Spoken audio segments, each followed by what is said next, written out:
Okay, let's start our test review on vectors and polar.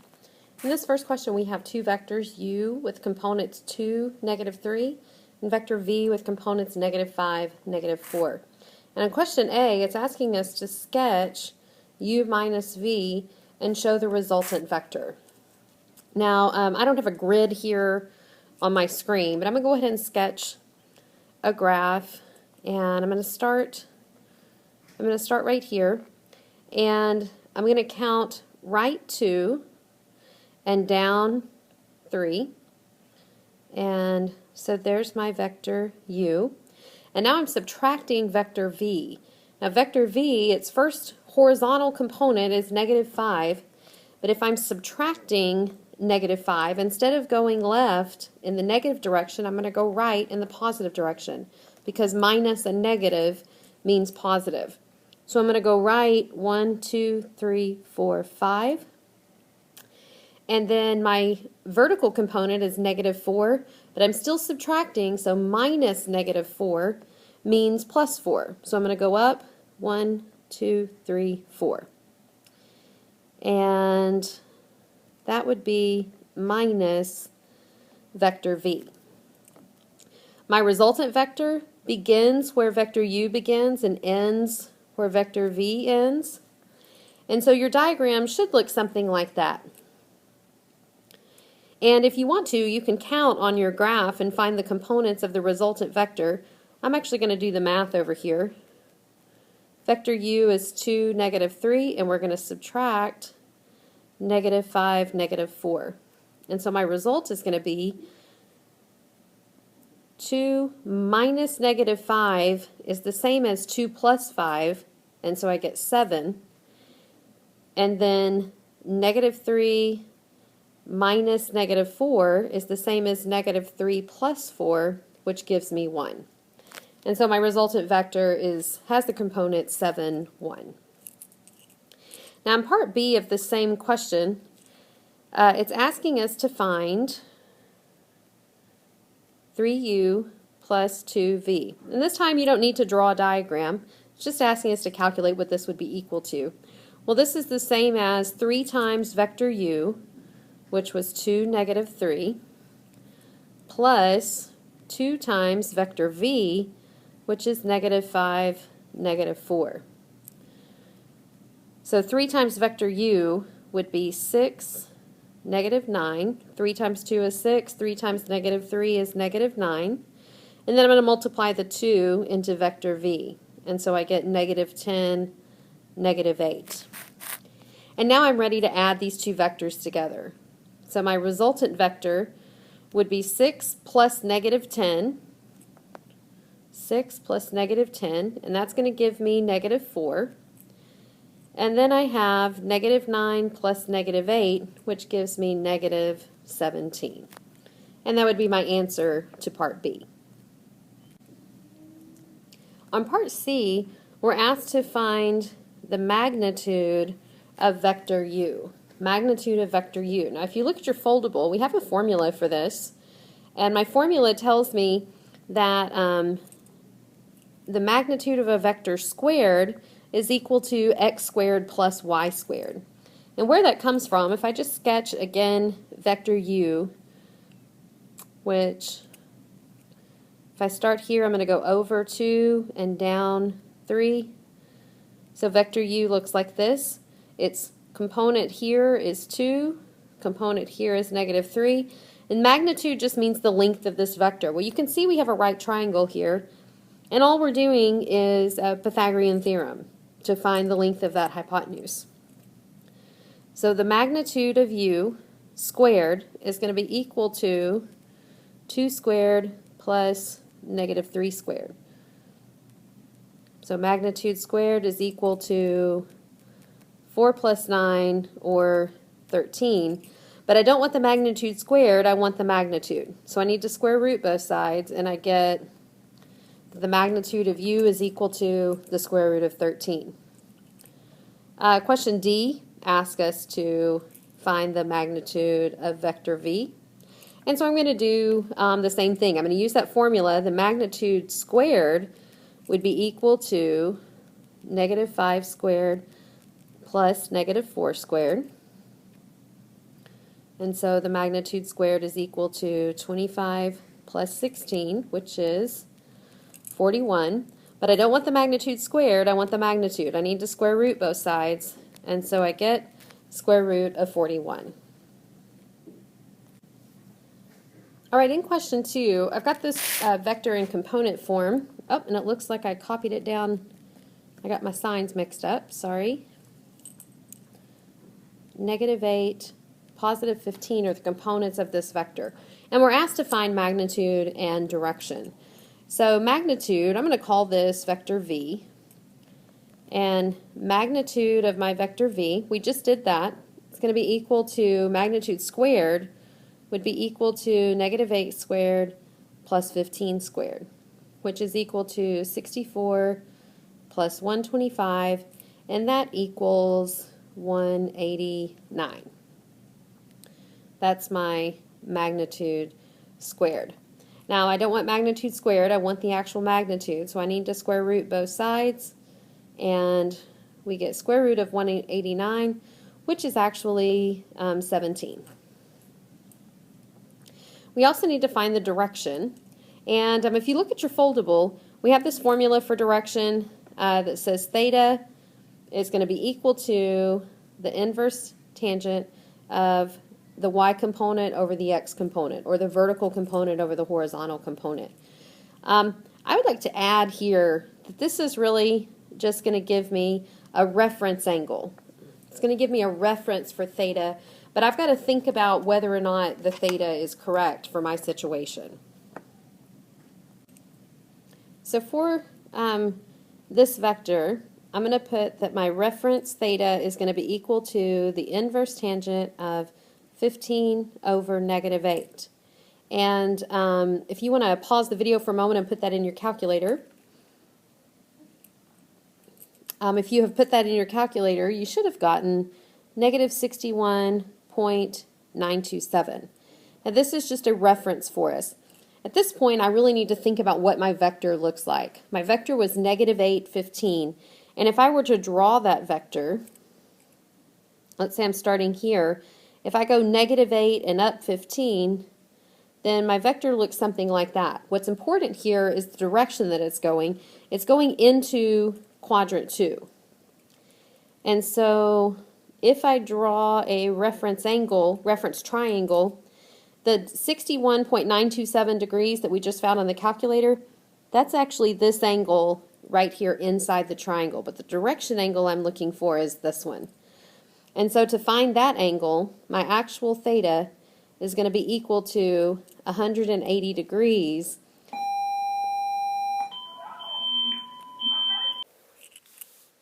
Okay, so sorry about that interruption from the bell. That was our little fire drill. So here I am finding the direction, 180 plus the -61.927. And that's going to give me my actual direction angle, which would be 0.073. Okay, for part B on question number 2, we've got this vector 5, -9. 5, -9. And we're going to go through the same steps that we just went through on the previous part. First thing I'm going to do, I'll call this vector u. And first thing we need to do is find magnitude. Remember, for our magnitude formula, we're really just doing Pythagorean theorem. Magnitude of u squared is equal to 5 squared plus -9 squared. And so that equals 25 plus 81, magnitude of u squared, which would be equal to 106. And then if I square root both sides, magnitude of u is equal to the square root of 106. And that's our magnitude. Now I'm going to find the direction of this vector. And remember that when I use my formula, theta, this is really just a reference angle that we're finding. Theta reference is going to be equal to the inverse tangent of y over x, negative 9 over 5. And when we put that in the calculator, we get negative 60.945. But now I need to think about where this vector is going and what my direction really is. If I sketch this vector, we're going to start right here, and I'm going to go 5 to the right and down 9. So I'm going to end up with a vector that's going into the fourth quadrant. And that's really what's important to know, is which quadrant is the vector going in. So this 60 degrees, the 60.945 degree angle that we found, that's this angle right here, 60.945. Direction of my vector would be this angle. And so to find our direction angle, our theta, we're going to do 360 plus the negative 60.945. And that result, my direction angle is 299.054 degrees. All right, on question number 3, we've got a boat that's traveling 55 miles per hour at a direction of 210 degrees, and there's a current acting on the boat at 18 miles per hour in a northwest direction. We want to find the resultant magnitude and direction of the boat's travel. I'm going to work this, add these two vectors using component forms. If you prefer to use the law of cosines method, then check out the other video on adding vectors, and you'll see a problem very similar to this one in that video. But here I'm going to use component form. And so I am going to go ahead and draw a diagram, though, of what's going on here. First of all, I've got the boat headed in the direction of 210 degrees. So that would be like this, and its magnitude 55 miles per hour. The currents are acting on the boat in a northwest direction, and so I'm going to draw my current starting at the end of my boat vector in a northwest direction, which would be like this. Sorry, I'm right at the edge of the screen there.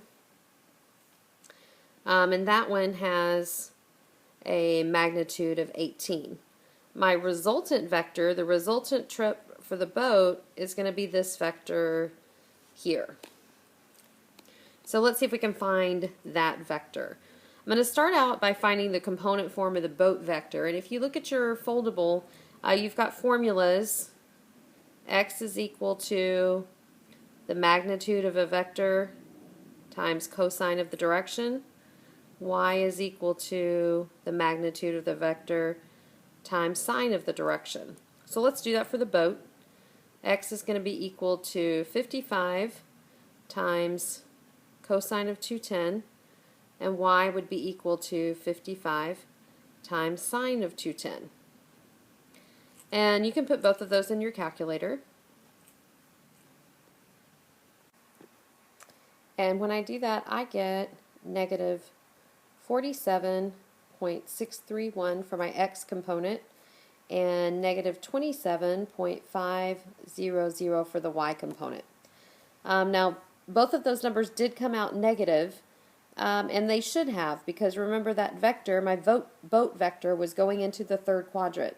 And that means I should be expecting negative x and y components.